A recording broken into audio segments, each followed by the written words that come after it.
نحمدہ و نصلی علی رسولہ الکریم اما بعد فاعوذ باللہ من الشیطان الرجیم بسم اللہ الرحمن الرحیم رب اشرح لی صدری ویسر لی امری واحلل عقدۃ من لسانی یفقہوا قولی رب یسر ولا تعسر وتمم بالخیر اللہم فقہنا فی الدین۔ سورۃ البقرہ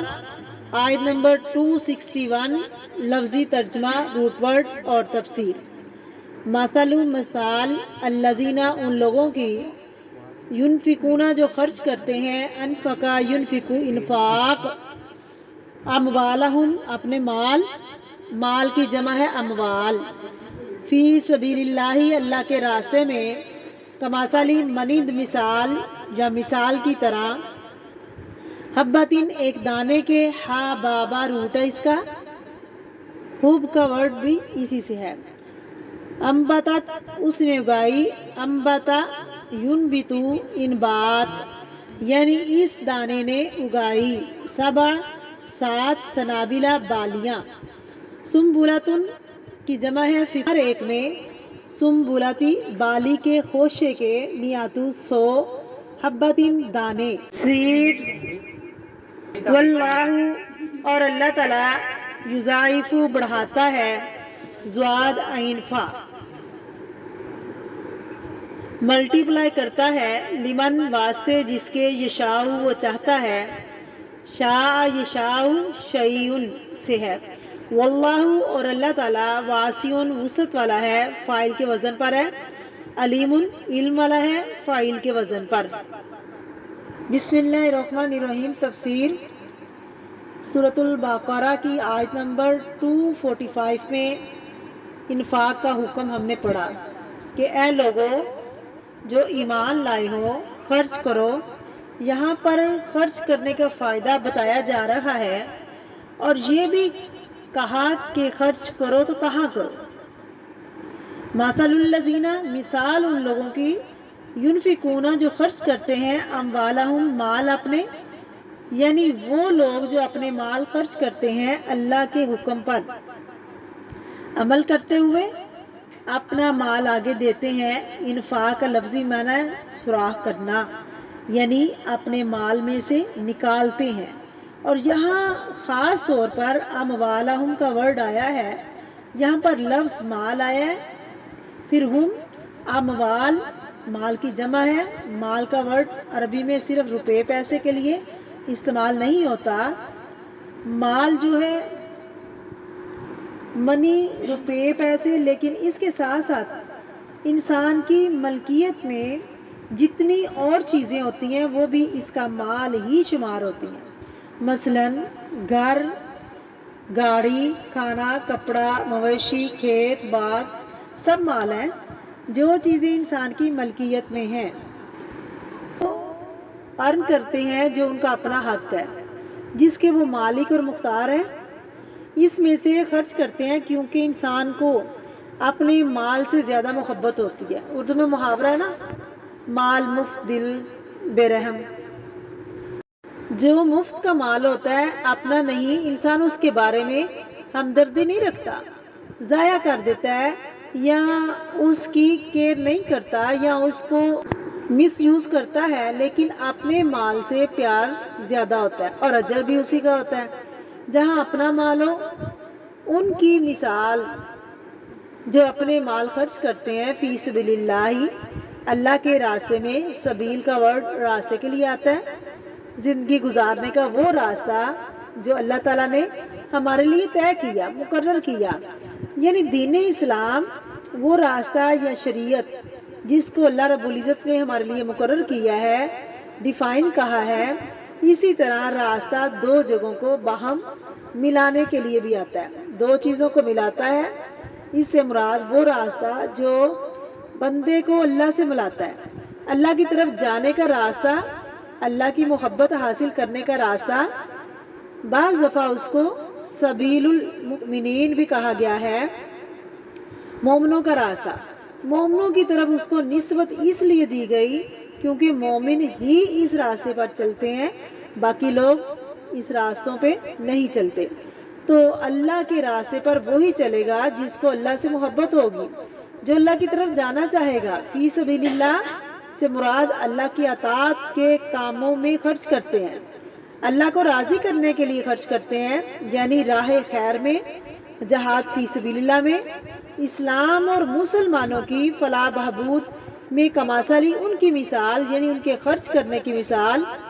حبتین اس دانے جیسی ہے جو دانہ اگائے، یعنی مثال ایک کسان کی طرح ہے۔ کیونکہ لوگوں کی مثال بیان ہوئی ہے تو ایک چیز اور دوسری چیز کے درمیان مشابہت ہونی چاہیے۔ یہاں انسانوں کی مثال ہے وہ انسان جو ایمان والے ہیں، انسان کو انسان سے مثال دیں گے۔ یہاں خفف ہے یعنی چھپا ہوا ہے، کسان یا اگانے والا۔ ایسے لوگوں کی مثال ایک کسان کی طرح ہے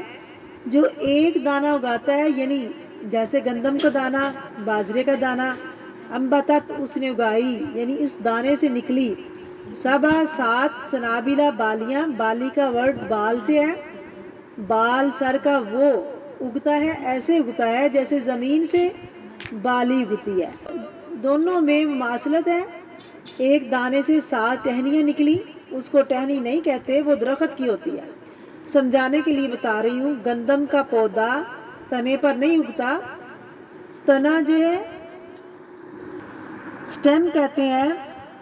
اور وہ ڈائریکٹ زمین کے اندر سے نکلتا ہے۔ اس کی 7 ٹہنیاں نکلتی ہیں، ایک دانے کی 7 شاخیں، خوشے بھی اس کو کہتے ہیں، فی کل سنبلۃ ہر بال میں میۃ حبۃ اوپر جا کے 100 دانے لگتے ہیں۔ گندم کا سٹا، زمین سے نکلی بالی گئی سیدھی اوپر اور اوپر جا کے اس کے ایریا بن جاتا ہے جس میں دانے لگے ہوتے ہیں، اور ایک دانے کی 7 بالیاں اور ہر بالی کے اوپر 100 دانے۔ واللہ اور اللہ تعالیٰ یضاعف بڑھاتا ہے، زیادہ کرتا ہے، لمن یشاء جس کے لیے وہ چاہتا ہے۔ یہ اللہ کی معیشت ہے، اللہ کی اپنی مرضی ہے کہ کس کو کتنا زیادہ دیتا ہے۔ کوئی بندہ نہیں جانتا کہ اس کو کیا ملنے والا ہے، کوئی کسی انسان کے حق میں فیصلہ نہیں کر سکتا کہ اس کو اتنا ملے گا۔ یہ دینے والے کو پتہ ہے کس کو کتنا دینا ہے، یہ اس کی معیشت حکمت پر مبنی ہوتی ہے، اس کے پیچھے بہت بڑی وزڈم ہوتی ہے، اس کی سمجھ ہوتی ہے کون کتنے کے قابل ہے، کس کا مقام کتنا مقام ہے، اس کو کتنا ملنا ہے، ریوارڈ ملنا چاہیے۔ بخاری شریف کی حدیث ہے، بے شک اللہ تعالیٰ اسے بڑھاتا ہے 700 گنا تک، 700 سے لے کر کئی گنا زیادہ تک۔ یہ ڈیپینڈ کرتا ہے کسی نے کتنے اخلاص کے ساتھ خرچ کیا، کہاں سے خرچ کیا، کیسے خرچ کیا، کس جگہ پر خرچ کیا، وہ سارے عمل کو دیکھ کر پھر انسان کو ثواب دیتا ہے۔ واللہ اور اللہ تعالیٰ واسع وسعت والا ہے، یعنی اس کے ہر کام میں وسعت ہے، جیسے اس کی قدرت، طاقت، بخشش، اس کی تمام صفات میں سے وسعت ہے۔ علیم علم والا ہے، اس کا علم کامل ہے، وہ ماضی کا بھی علم رکھتا ہے، حال کا بھی رکھتا ہے، مستقبل کا بھی رکھتا ہے، ظاہر کا علم بھی رکھتا ہے، باطل کا علم بھی رکھتا ہے، غیب حاضر کا علم رکھتا ہے، ہر چیز کا علم اس کے پاس ہے۔ دنیا کی بڑی آبادی کھیتی باڑی کرتی ہے، اس لیے یہ مثال دے کر بات سمجھائی جا رہی ہے۔ جب زمین اپنے خزانے نکال رہی ہوتی ہے، انسان کو حیرت ہوتی ہے۔ انسان جو صدقہ کرتا ہے بعض دفعہ وہ اپنی اصل شکل میں ہمارے پاس نہیں لوٹتا، بلکہ اس کی خیر اور بلائی ملٹی پلائی ہو کر ہمارے پاس آتی ہے، دنیا میں بھی اور آخرت میں بھی۔ تو یقینی ہے اگر کوئی خرچ کرنے کے بعد ریاکاری کرے یا احسان جتائے یا اذیت دے، وہ ایسا ہے جیسے لگی کھیتی کے اوپر کوئی آفت آ گئی، سب کچھ ضائع ہو کر رہ گیا، سارا اجر ختم ہو گیا اس کا۔ یہاں فرمایا جو لوگ اپنے مال اللہ کے راستے میں اس کے دین کے لیے خرچ کرتے ہیں، پیچھے والدین کو دینے کی بات آئی تھی، خود اپنی ذات پر خرچ کرنے کی بات، رشتہ داروں کو، یتیموں کو، مسکینوں کو، مسافروں کو، لیکن یہاں پر اللہ کے راستے میں خرچ کرنے کی بات ہے۔ گویا اللہ کے دین کے لیے، اسلام کی ترقی کے لیے، اسلام کی عظمت کے لیے، لوگوں تک دین کا پیغام پہنچانے کے لیے جو بھی انسان خرچ کرتا ہے اس کا اجر دوسرے خرچ کرنے سے کہیں زیادہ ہے۔ حدیث شریف میں ہے، آپ صلی اللہ علیہ وسلم نے فرمایا، جس نے مجاہد فی سبیل اللہ کی خاطر خرچ کیا اس کو 1 درہم کے بدلے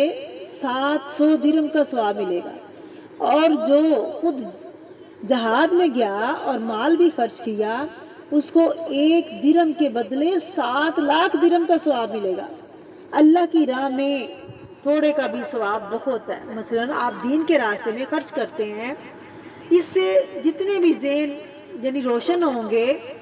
لوگ علم حاصل کریں گے، جتنے لوگوں کے بھی عمل بدلتے ہیں، جتنے لوگوں کے اخلاق میں تبدیلی آتی ہے، وہ ایسے ہے جیسے کئی ایک درخت لگ گئے جس سے مزید لوگ آگے فائدہ اٹھا رہے ہیں۔ ایک پڑھے لکھے اور جاہل شخص میں بہت فرق ہوتا ہے۔ بہت سے لوگ ایسے ہیں جو اپنی پڑھائی افورڈ نہیں کر سکتے، کوئی بھی ایسا کام جس سے خیر عام ہو، انسانوں کا بھلا ہو، معاشرے میں روشنی ہو، لوگوں کی دنیا سنوارے، اور یہ آخرت خاص طور پر، کیونکہ دنیا چلی ہی جائے گی، لوگوں کی آخرت کی بھلائی ہو، ایسی جگہ پر خرچ کرنا بے پناہ اجر کا باعث ہے۔ ساتھ ہی اللہ کی 2 صفات کا ذکر ہے، وہ بہت وسعت والا ہے، زیادہ دینے والا ہے، یعنی آپ اگر خرچ کرتے جاؤ گے تو اللہ رب العزت آپ کو اور زیادہ عطا کرتا جائے گا۔ اللہ تعالی ہمیں زیادہ سے زیادہ صدقہ کرنے کی توفیق عطا فرمائے۔